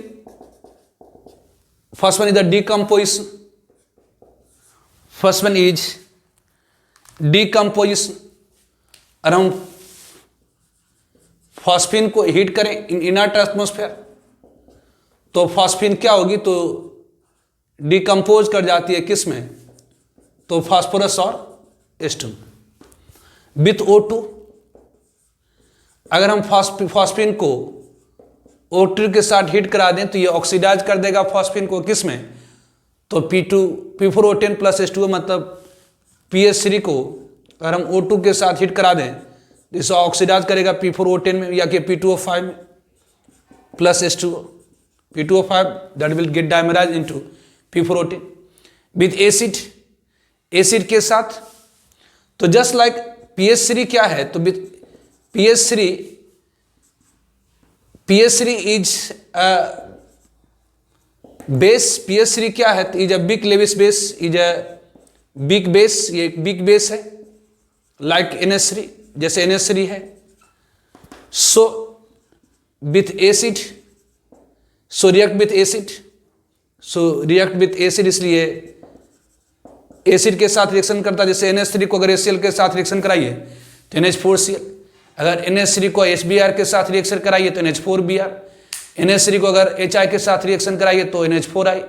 उसी तरह से अगर हम PS3 को HCl के साथ रिएक्शन कराएं तो ये क्या देगा, तो फॉस्फोनियम क्लोराइड। अगर हम PS3 को HBr के साथ रिएक्शन कराएं तो ये फॉस्फोनियम ब्रोमाइड। ऑब्वियसली PS3 को अगर हम HI के साथ रिएक्शन कराएं तो ये क्या देगा, तो फॉस्फोनियम आयोडाइड। तो ऑब्वियसली PS3 एक बिग बेस है लाइक NH3, ये रिएक्ट करता है एसिड के साथ। ध्यान दीजिए PS3 कुछ सॉल्ट के साथ रिएक्शन करने के बाद उसकी प्रेसिपिटेट तैयार करता है, फॉस्फाइड प्रेसिपिटेट। जैसे कॉपर सल्फेट के साथ PS3 जब रिएक्शन करता है तो कॉपर फॉस्फाइड का ब्लैक प्रेसिपिटेट फॉर्म करता है। सिल्वर नाइट्रेट के साथ अगर PH3 को हम रिएक्शन कराते हैं तो सिल्वर फॉस्फाइड का वो ब्लैक प्रेसिपिटेट फॉर्म करता है। तो basic with some salt, with some salt, कुछ सॉल्ट के साथ, जैसे अगर हम लोग कॉपर सल्फेट को अगर ट्रीट करते हैं PH3 के साथ तो ये ऑब्वियसली कॉपर फॉस्फाइड का CU3P2 का ब्लैक प्रेसिपिटेट फॉर्म करता है। CU3P2 obviously H2SO4। उसी तरह से अगर हमारे पास सिल्वर नाइट्रेट है, AgNO3 है, और अगर इसे हम ट्रीट करा देते हैं ऑब्वियसली PH3 के साथ तो ये क्या देता है, तो सिल्वर फॉस्फाइड देता है प्लस ये इसका ब्लैक प्रेसिपिटेट फॉर्म कर देता है, ब्लैक PPT, ये ब्लैक PPT देता है, और प्लस वाट HNO3। तो कुछ मेटल के सॉल्ट के साथ उसकी फॉस्फाइड फॉर्म करता। अगर स्ट्रक्चर की बात करें तो वैलेंस इलेक्ट्रॉन पे रिपल्सन थ्योरी से अगर हम फॉस्फीन की स्ट्रक्चर निकालें तो PH3 का हाइब्रिड स्टेट sp3 आएगा, लेकिन इसके पास एक लोन पेयर है, इसके पास एक लोन पेयर है हाइब्रिड sp3, लेकिन लोन पेयर होने के कारण इसकी शेप कैसी हो जाएगी, तो पिरामिडल हो जाएगी। इसकी शेप क्या हो जाएगी, तो पिरामिडल। तो फॉस्फीन लेबोरेटरी मेथड, जब व्हाइट फास्फोरस के कॉस्टिक सोडा सोल्यूशन के साथ ट्रीट कराते हैं तो सोडियम हाइपोफॉस्फाइड और phosphine by hydrolysis of metal phosphide, calcium phosphide, magnesium phosphide, इन सब के वाटर के साथ ट्रीट कराते हैं तो फॉस्फीन कलरलेस गैस है रूम टेम्परेचर पर, having rotten fish is like smell, ये पॉइजनस होता है। अगर इसे डिकम्पोज कराएं तो P4H2, अगर इसे ऑक्सीजन के साथ रिएक्शन कराएं तो उसको ऑक्सीडाइज कर देगा, एसिड के साथ फॉस्फोनियम सॉल्ट दे देगा इसका, ऑब्वियसली कुछ मेटल के साथ उसकी फॉस्फाइड को प्रेसिपिटेट करता है। ठीक है, now acids of phosphorus, phosphorus के एसिड्स, इसकी स्ट्रक्चर जनरली पूछता है बोर्ड के अंदर, इसकी बेसिसिटी भी पूछता है। एसिड्स ऑफ फास्फोरस, फास्फोरस के एसिड्स, तो first one is the orthophosphoric acid, orthophosphoric acid that is H3PO4, orthophosphoric acid that is H3PO4। तो ऑर्थोफॉस्फोरिक एसिड की जो स्ट्रक्चर होती है इसमें 3OH, ये P डबल बॉन्ड O और इससे 3OH डायरेक्टली अटैच्ड होता है, इसलिए इसकी जो बेसिसिटी होती है, यहाँ पर 3 हाइड्रोजन है जो डायरेक्टली अटैच ऑक्सीजन से, इसे बेसिसिटी मतलब number of H plus release by a molecule. तो यहाँ पर बेसिसिटी ऑफ एसिड जो होती है वो 3 होती है, मतलब ये क्या है, ट्राई बेसिक एसिड है। Now second one is the phosphorus acid, phosphorus acid, phosphorus acid that is the H3PO3, phosphorus acid that is H3PO3। इसकी स्ट्रक्चर होती है P, ये डबल बॉन्ड O, ये OH, इसमें 2 OH डायरेक्टली अटैच होती है phosphorus से। इस कारण से इसकी जो बेसिसिटी होती है, यहाँ पर देखिए 3 OH थी डायरेक्टली अटैच फास्फोरस से, इसकी बेसिसिटी थी 3, लेकिन यहाँ पर क्या होती है, 2 ही OH डायरेक्टली अटैच होती है फास्फोरस में, तो 2 ही OH है, इसे बेसिसिटी ऑफ एसिड क्या है, तो ये 2 है, मतलब डायबेसिक एसिड है। उसी तरह से third one hypophosphorous acid, hypophosphorous acid, hypophosphorous acid that is the H3PO2, H3PO2। Obviously यहाँ पर इसकी जो स्ट्रक्चर होती है इसमें एक ही OH डायरेक्टली अटैच होती है फास्फोरस से, ये OH एक है, इस कारण से इसकी जो बेसिसिटी है, इसकी जो बेसिसिटी है वो कितनी है, वो 1 है, मतलब ये मोनोबेसिक एसिड होती है यहाँ, क्योंकि एक ही OH है। ये डायबेसिक एसिड या ट्राइबेसिक एसिड, तो ऑर्थोफॉस्फोरिक एसिड ये ट्राइबेसिक एसिड है, फास्फोरस एसिड ये डायबेसिक एसिड है, और हाइपोफॉस्फोरस एसिड ये क्या है, तो मोनोबेसिक एसिड है। तो orthophosphoric acid, phosphorus acid, hypophosphorous acid. Now ध्यान रखें, अगर एसिडिक स्ट्रेंथ, आप लोगों को मैंने एसिड बेस में बताया था, जो एसिडिक स्ट्रेंथ होती है किसकी, तो ऑर्थोफॉस्फोरिक एसिड की, H3PO4 की, वो लेसर होती है, ध्यान, ये लेसर होती है किससे, तो H3PO3 से लेसर होती है H3PO2 से, एक्सेप्शनल है। जनरली हम लोग ऑक्सी एसिड की एसिडिक स्ट्रेंथ पढ़े थे, डायरेक्टली अटैच होती है इलेक्ट्रॉन नेगेटिविटी और सेंट्रल एटम। लेकिन ऑर्थोफॉस्फोरिक एसिड की जो एसिडिक स्ट्रेंथ होती है वो लेसर होती है हाइपोफॉस्फोरस एसिड से, लेसर होती है फास्फोरस एसिड से, लेसर होती है हाइपोफॉस्फोरस एसिड। उसका कारण क्या है? तो यहाँ एक पीओ ग्रुप पर 3 OH है, जबकि यहाँ पर एक पीओ पर 2 OH है, जबकि एक पीओ पर यहाँ 1 OH है। तो यहाँ पर एक पीओ पर 1 OH होने से ज्यादा पोलराइजेशन OH बॉन्ड में, इसके कारण इसकी एसिडिक स्ट्रेंथ क्या है? तो ज्यादा है। किससे? तो फास्फोरस एसिड से। ज्यादा है किससे? तो ऑर्थोफॉस्फोरिक एसिड से। नाउ पायरोफॉस्फोरिक एसिड या डाई फॉस्फोरिक एसिड, तो second one is the, fourth one is the what? तो पायरोफॉस्फोरिक एसिड। ये पायरोफॉस्फोरिक एसिड या इसे को हम लोग कहते हैं डाई ऑर्थोफॉस्फोरिक एसिड या डाई ऑर्थोफॉस्फोरिक एसिड। तो जब 2 मॉलिक्यूल ऑर्थोफॉस्फोरिक एसिड में से वाटर मॉलिक्यूल की रिमूवल हो जाती है, जब 2 मॉलिक्यूल फॉस्फोरिक एसिड में से एक मॉलिक्यूल वाटर की, ये ऑर्थोफॉस्फोरिक एसिड है, P डबल बॉन्ड O, ये OH, ये OH, ये OH, ये P डबल बॉन्ड O, ये OH, ये OH, ये OH। अगर 2 molecule of orthophosphoric acid molecule में से, 2 molecule of orthophosphoric acid molecule में से यदि एक मॉलिक्यूल वाटर की रिमूवल हो जाए तो ये क्या दे देगा? तो दिस गिवस, ये हमें क्या देता है? तो दिस गिवस, ये हमें दे देता है क्या? तो ये pyro orthophosphoric acid, it is a pyro orthophosphoric acid, pyro orthophosphoric acid मतलब पायरोफॉस्फोरिक एसिड। ये इसकी जो बेसिसिटी है, इसकी बेसिसिटी कितनी होगी? इसमें 4 OH है, मतलब इसकी बेसिसिटी 4 है। तो ऑर्थोफॉस्फोरिक एसिड मॉलिक्यूल में से, 2 ऑर्थोफॉस्फोरिक एसिड मॉलिक्यूल में से यदि एक मॉलिक्यूल वाटर की रिमूवल हो जाती है तो उसे हम क्या कहते हैं? तो that is the pyrophosphoric acid, pyro. उसी तरह से fifth one that is cyclometaphosphoric acid. Fifth one is the cyclometaphosphoric acid, cyclometaphosphoric acid, cyclometaphosphoric acid. तो साइक्लोमेटाफॉस्फोरिक एसिड ऑब्वियसली इसमें ये आपका क्या है? तो पायरोफॉस्फोरिक एसिड, इसमें H4 है, P2 है और 7 ऑक्सीजन है, दिस वन। तो साइक्लोमेटाफॉस्फोरिक एसिड। तो यदि 3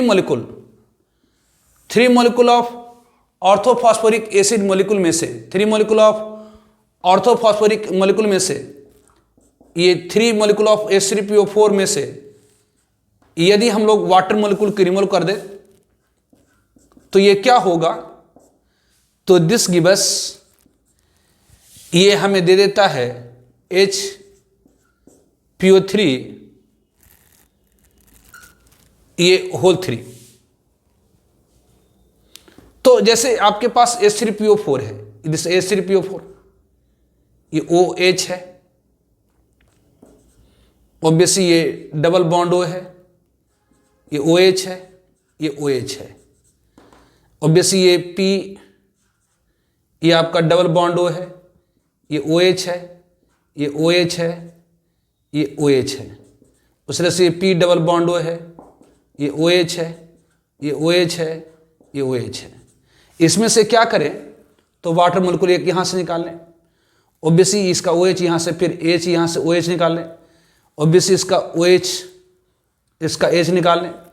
तो ये क्या बनाएगा? तो this will give you what? तो ये P डबल बॉन्ड O, इस पर एक OH रह जाएंगे, ये POP, ये POP, ये डबल बॉन्ड O, इसके ऊपर एक OH रह जाएंगे, ये P डबल बॉन्ड O, इसके ऊपर एक OH रह जाएंगे, दिस वन। तो इट इज कॉल्ड साइक्लोमेटाफॉस्फोरिक एसिड। इसे हम क्या कहते हैं? तो इट इज कॉल्ड साइक्लोमेटाफॉस्फोरिक एसिड। इसे हम लोग साइक्लोमेटाफॉस्फोरिक एसिड कहते हैं। एक होता है पॉलीमेटाफॉस्फोरिक एसिड। पॉलीमेटाफॉस्फोरिक एसिड क्या होती है ना? 6 one that is the polymetaphosphoric acid.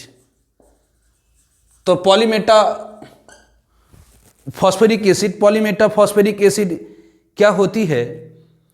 तो